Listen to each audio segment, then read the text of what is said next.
Students, आप सभी का एक बार फिर से स्वागत है आपके अपने चैनल एक्सपी क्लासेस में। मैं चेतन प्रताप आज आपके लिए लेकर आया हूँ एक खुशवंत सिंह की रियल लाइफ की स्टोरी, और ये वास्तव में उनकी बायोग्राफी का एक अकाउंट है जो उनकी दादी से रिलेटेड है। यही कहें कि उन्होंने इसमें अपनी दादी के बारे में बताया है। तो इसका जो टाइटल है वो है the portrait of a lady.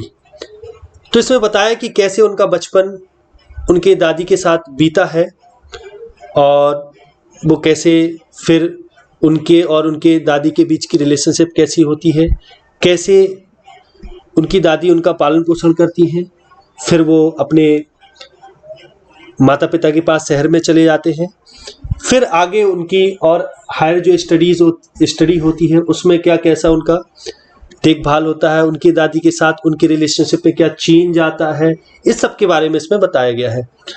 तो चलिए शुरू करते हैं स्टोरी।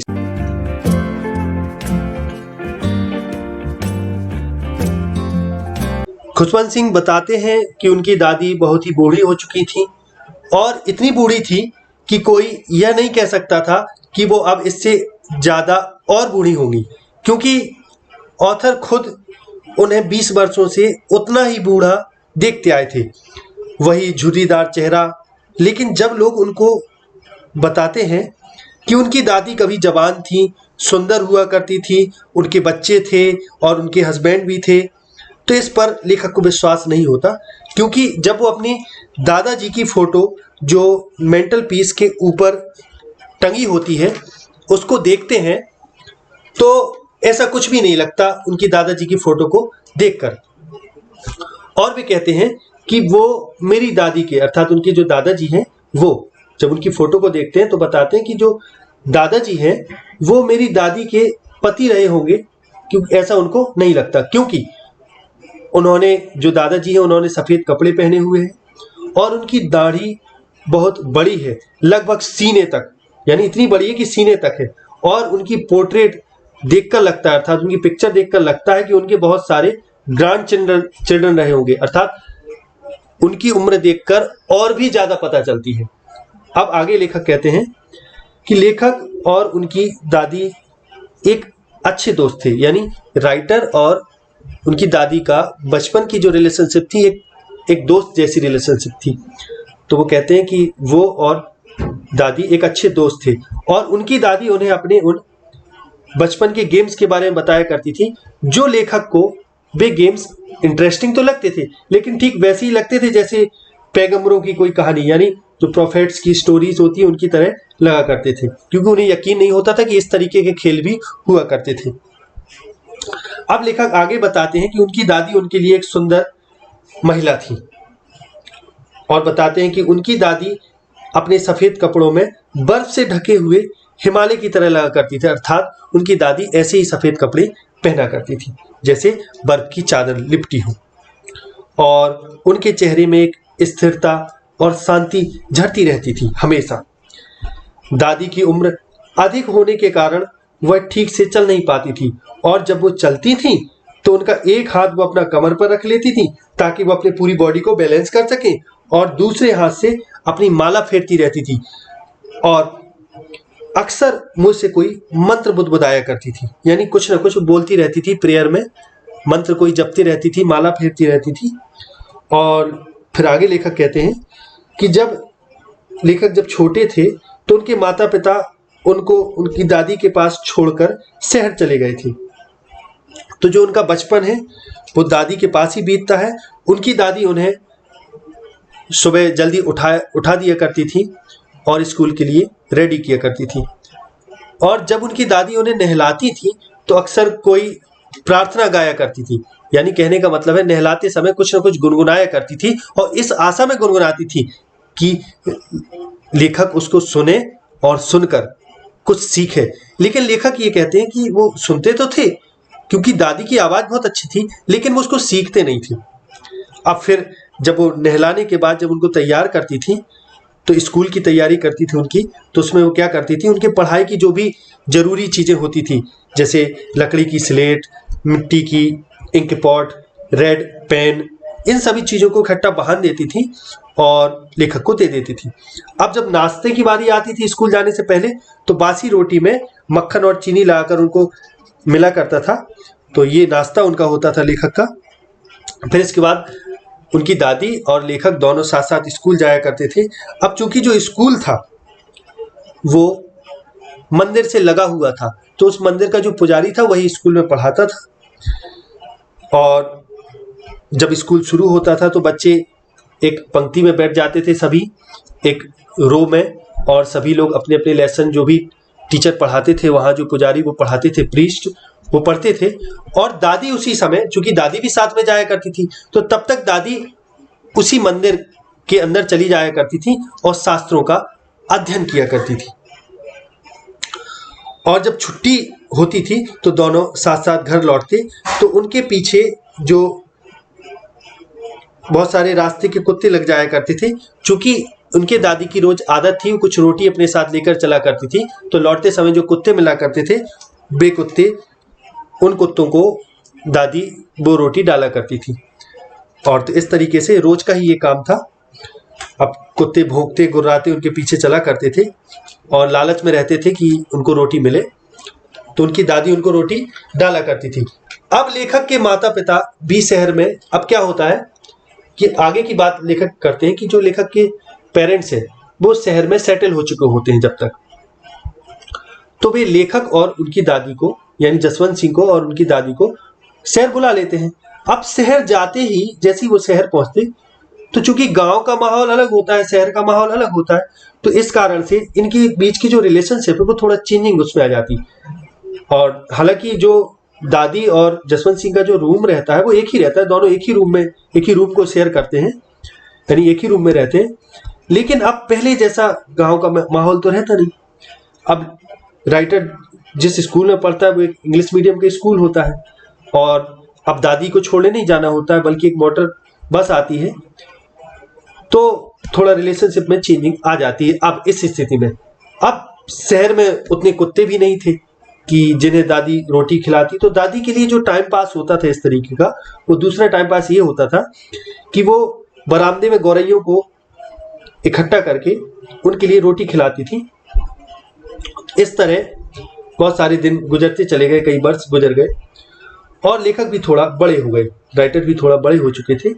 लेखक जब स्कूल से आते तो दादी उनसे उनकी पढ़ाई के बारे में पूछा करती थी कि तुम्हें क्या पढ़ाया, तो वो बताते कि कुछ इंग्लिश वर्ड्स बताते थे, लॉ ऑफ ग्रेविटी के बारे में बताते थे, आर्किमिडीज प्रिंसिपल के बारे में बताते थे कि ये सब पढ़ाया, और ये बताते कि धरती गोल है, ये भी पढ़ाया जाता है। तो दादी इस पर उदास हो जाती थी, क्योंकि स्कूलों में दादी एक्सपेक्ट करती थी, सोचती थी कि स्कूलों में शायद कुछ शास्त्रों के बारे में या ईश्वर के बारे में पढ़ाया जाए, लेकिन ऐसा तो कुछ नहीं पढ़ाया जाता था। और फिर जब एक दिन राइटर उन्हें बताते हैं, लेखक उन्हें बताते हैं दादी को कि उनको म्यूजिक भी सिखाया जाता है, तो दादी बहुत उदास हो जाती है, क्योंकि उनका ये मानना था कि जो म्यूजिक है वो सभ्य लोगों के लिए नहीं है, वो तो भिखारियों और वेश्याओं के लिए है। तो जब इतनी बात होती है, लेखक दादी को म्यूजिक के बारे में बताते हैं कि उनको स्कूल में म्यूजिक भी सुनाया जाता है और उसके लेसन भी पढ़ाए जाते हैं, तो दादी और ऑथर के बीच अब बातचीत कम हो जाती, क्योंकि दादी को ये बुरा लगता है। अब लेखक का टाइम आता है यूनिवर्सिटी में पढ़ने का, यानी और आगे की उनकी एजुकेशन होनी होती है। तो लेखक चूंकि बड़े भी हो चुके होते हैं, तो उनको एक अलग कमरा दिया गया होता है। बल्कि क्या होता है, पहले तो वो दादी के साथ एक ही कमरे में रहा करती थी, तो इस तरीके से अब जो रिलेशनशिप है वो थोड़ा और चेंजिंग होती है उसमें। अब उनके बीच की जो बातचीत है वो ना के बराबर हो जाती है, लेखक और दादी के बीच की, और दादी भी एकांत में अपना रहने लगती, क्योंकि पहले दादी के पास जो ड्यूटी रहती थी, उनको तैयार करना, ये सब अब नहीं रहता था, तो वो अब एकांत में रहने लगी।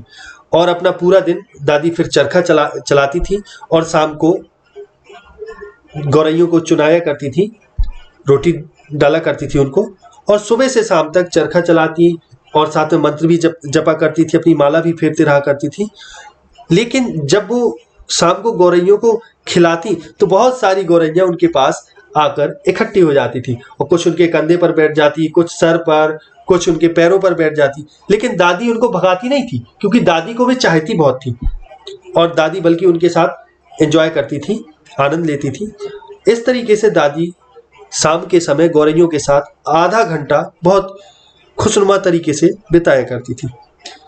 अब वो समय आता है जब लेखक को अपनी पढ़ाई के लिए विदेश जाना होता है और लेखक को लगता है कि उनकी दादी दुखी होगी, लेकिन ऐसा कुछ नहीं होता है क्योंकि दादी जो है वो एक दूसरे मिजाज की है, कि उनका एक स्टॉइक मिजाज है, यानी उनको संसार से कोई विशेष लगाव नहीं है।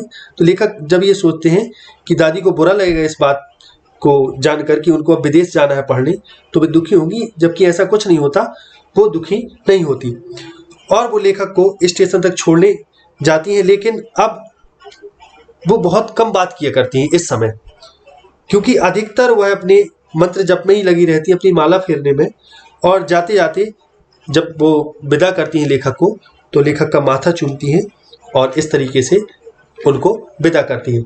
अब जब लेखक 5 साल बाद विदेश से पढ़ाई पूरी करके लौटते हैं तो दादी उन्हें लेने जाती हैं और लेखक बताते हैं कि दादी की उम्र में अभी भी इस समय भी कोई परिवर्तन नहीं आया होता है। दादी उतनी ही लगती हैं जितनी पहले लगा करती थी, बल्कि वो जैसी पहले थी वो वैसी ही रहती है। यानी कहने का मतलब है कि वो इतनी बूढ़ी हो चुकी है कि अब और ज्यादा बूढ़ी नहीं हो सकती। लेखक के कहने का ये अर्थ है। अब जैसे ही वो आते हैं लेखक अपनी पढ़ाई पूरी करके, तो लेखक को दादी उनकी गले लगाती हैं और अब जब वो गले लगाती है तो गले लगाते समय जो दादी मंत्र बुदबुदाया करती थी वो मंत्र लेखक को सुनाई दे जाता है। यानी बहुत धीमी आवाज में मंत्र बोला करती थी। अब दादी दिन भर अपने भजन में ही इस तरीके से लीन रहती थी। लेकिन लेखक कहते हैं कि एक दिन शाम को अचानक कुछ ऐसा परिवर्तन आया दादी के मूड में कि उन्होंने भजन नहीं किया, बल्कि गांव की जो मोहल्ले की आस पड़ोस की जो औरतें थी उनको इकट्ठा किया और गाने बजाने का कार्यक्रम उन्होंने रखा। यानी ढोलक बजाई और गीत गाए। अब जो ढोलक के साथ जो ढोलक थी वो हालांकि बहुत पुरानी थी। अब जो दादी गीत गा रही थी औरतों के साथ, वो योद्धाओं के घर लौटने पर था वो गीत। तो लेखक बताते हैं कि इस तरीके से मैंने पहली बार दादी को बिना प्रेयर के देखा, अर्थात कि इस स्थिति में देखा कि जब दादी मंत्र नहीं जप रही बल्कि गीत गा रही। अब अगले दिन ही सुबह दादी बीमार हो जाती हैं, उन्हें हल्का बुखार होता है। हालांकि डॉक्टर ये कहता है कि ये जल्दी ठीक हो जाएगी, लेकिन दादी कुछ अलग ही सोच रही होती हैं। उनको चूंकि आभास हो चुका होता है कि ये उनका अंतिम समय आया है और वे अब शरीर छोड़ने वाली हैं, इसलिए वो किसी से बिल्कुल भी बात करना नहीं चाहती हैं और वे चाहती हैं कि अधिक से अधिक वे अपना समय अपनी प्रार्थना में ही दें। तो वो क्या करती हैं, वो लेट जाती हैं और लेटे लेटे वो अपना मंत्र जप करती हैं। तो अचानक, इसके पहले कि कोई कुछ समझ पाए, अचानक उनके ओठ चलना बंद हो जाते हैं। जो मंत्र जपती हैं वो, यानी ओठ चलना बंद हो जाते हैं और हाथों से उनकी माला भी छूट जाती, यानी उनके प्राण निकल जाते हैं। दादी अब इस दुनिया में नहीं रहती और उनके चेहरे पर एक पीली आभा, यानी एक रोशनी सी छा जाती, तेज आ जाता है उनके चेहरे पर मरने के बाद। अब लेखक कहते हैं कि जैसे कि प्रथा के अनुसार दादी को बिस्तर से उठाकर जमीन में लिटा दिया जाता है। फिर काफी देर तक जो सभी लोग शोक मनाते हैं, रोना धोना होता रहता है। तब तक सूरज भी ढलने लगता है और सभी दादी के अंतिम संस्कार की तैयारी में लग जाते हैं। उनको लाल कपड़े से ढक दिया जाता है। औरतों को मरने के बाद लाल कपड़े से उड़ा दिया जाता है, ढक दिया जाता है, तो उनको भी ढक दिया जाता है। अब लेखक बताते हैं कि जब उनको अंतिम संस्कार से पहले कुछ देर के लिए और अन्य तैयारियों के लिए अकेला छोड़ देते हैं, यानी कहने का मतलब है जब लास्ट में ले जाने की तैयारी होती है तो शव को अकेला छोड़ दिया जाता है और कुछ लोग उनकी जो अंतिम तैयारी होती है वो करना होती है। तो इसलिए जब उनको अकेला छोड़ देते हैं और फिर जब उनको उठाने के लिए एक स्ट्रेचर लाते हैं जिसपे अर्थी को रखा जाता है, अर्थी लाते हैं, यानी जिसमें डेड बॉडी को रखा जाता है, वो जब लाते हैं तो सभी लोग क्या देखते हैं कि पूरे कमरे में डूबते सूरज की जो पीली रोशनी है वो छाई हुई है और पूरा कमरा गौरैयों से भरा है और गौरैया इतनी शांत स्थिति में है और दादी के शव के पास बिल्कुल छाई है और कोई शोर शराबा वो नहीं कर रही।